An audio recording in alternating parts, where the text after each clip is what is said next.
at this time, we could probably take some questions if you have any. I just want to ask you, and just put it out there.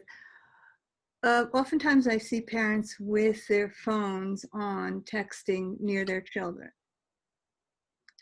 Tell us about that. Is that a cause for concern? Absolutely. Again, if you're near your child, especially, you're carrying your child, if it's a small child, and you're holding it, it's a serious concern. If you're a pregnant woman, your device, so if it's a cell phone, it has multiple antennas on it. It could be anywhere from 4 and up antennas. And if you have them all on and active, you're creating a lot more exposures for that child. And in most cases, if you're holding it a certain way, you're talking like this, or you could be directing those signals right to the child, and it's just something that you want to avoid. It's unnecessary exposure, and parents should definitely be aware of that, and and to be mindful of where they actually are holding the device. Probably just. And I can just ask again. Tell us about these necklaces, these charms that people are telling their children that they're absorbing radiation, that they don't have to worry about it.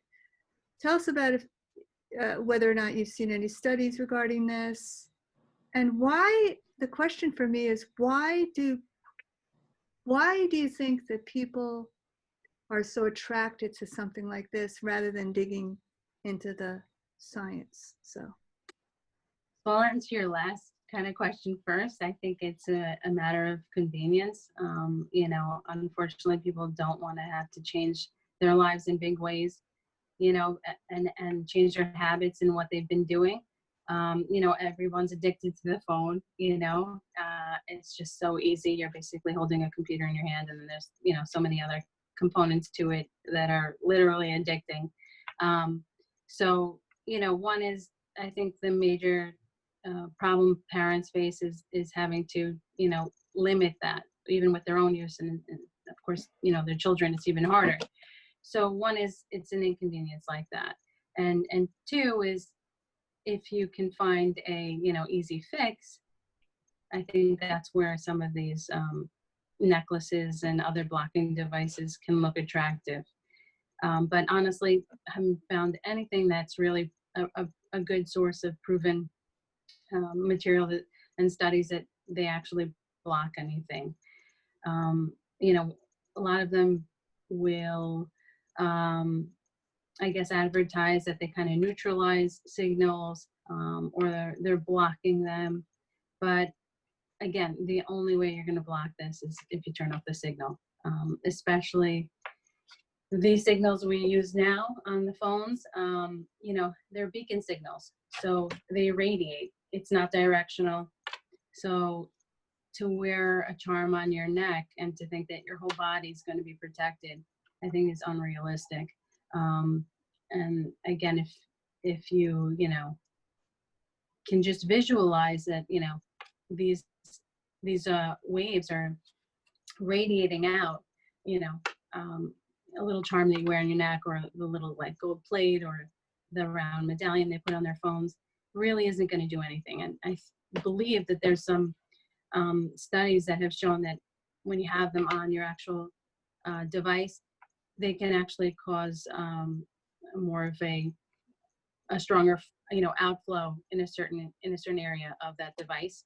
And depending on how close you are, or the way you hold it, you could be getting more signals, an intense exposure.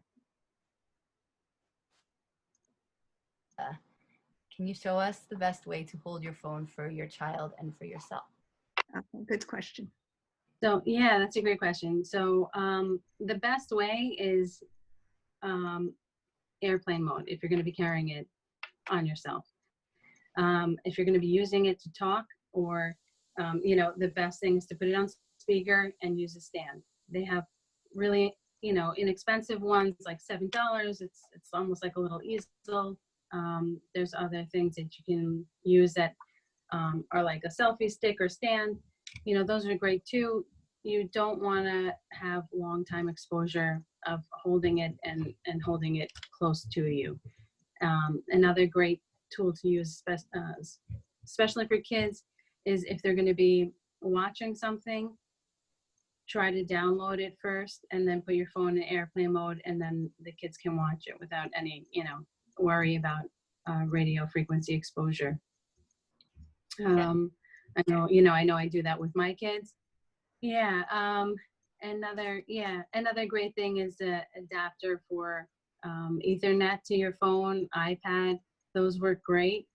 You can actually hook it up old school to a Ethernet cable, and there's some adapters that Tara's holding up there that allow you to do that, and those are great too.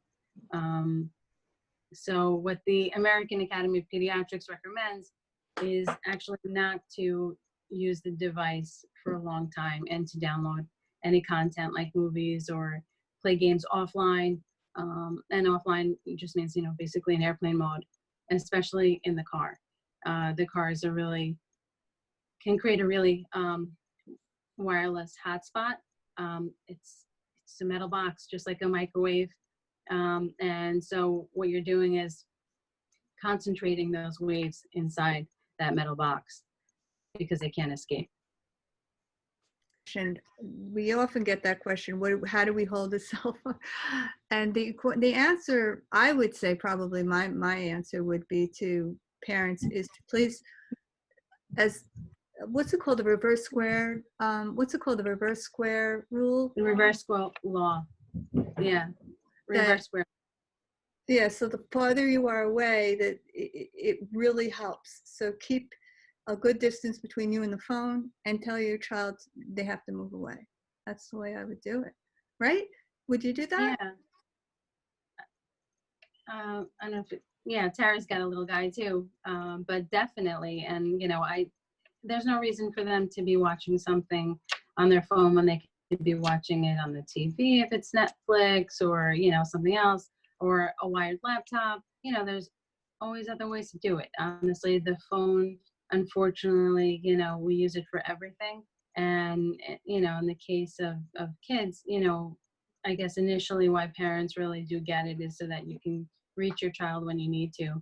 And I think that's an important thing to, I guess, reiterate with your child, is that it's for emergencies, it's a phone, and that it's not a toy. If you want to watch something, watch it on a TV, watch it on, a laptop. Linda has another question there. Thanks. You mentioned multiple antennas. Please explain. Okay, yeah. So yeah, explain that. So just tell them Wi-Fi and Bluetooth have to be off too for that airplane mode. Yeah, and why? Okay, so multiple antennas, your device will have different signals that they use for different modes of communication. So you have an antenna for Wi-Fi that'll connect to your Wi-Fi. You have one that'll connect to your Bluetooth devices. You'll have one that's for your cellular. You have another one that's for your GPS. And those are all antennas that are inside your devices that are emitting constantly unless you go in and you shut them off. So in your settings, you can go in and shut them off one by one. You can also just put it in airplane mode. It'll shut off all your antennas. Some of the newer iPhones, though, will still stay on, so you have to double check it. And then what I found is that even if you put it in airplane mode, their new default setting is that when you take it off of airplane mode, it'll automatically search for Wi-Fi and turn that antenna on. So you do have to go back in and turn it off.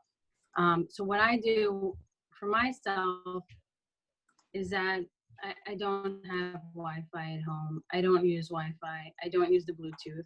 I'll use an earpiece that is just an air tube.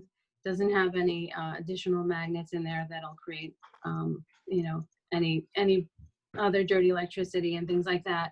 So what I do is I just make sure that all the other antennas besides my cellular antenna is off when I do want to use the phone. What's the name of your air tube that you use? What's the brand? You know what? Amazon has so many right now that I don't remember the specific brand. And So they're in really other words, expensive. this one is not good. The regular one that you get from, Yeah, the one that comes with your, if you're getting an iPhone, Apple, it comes with a headset, and that one is not one that I think we would recommend because it has a magnet piece inside, and what'll happen is it transfers up some of the RF and dirty electricity into your head. So yeah, thanks Tara. She's putting up a Thank- screen there to show you guys what it looks like. And they work just as great as regular earphones. I have them for my kids too. So there's so many different options now. They've become really popular. so any more questions?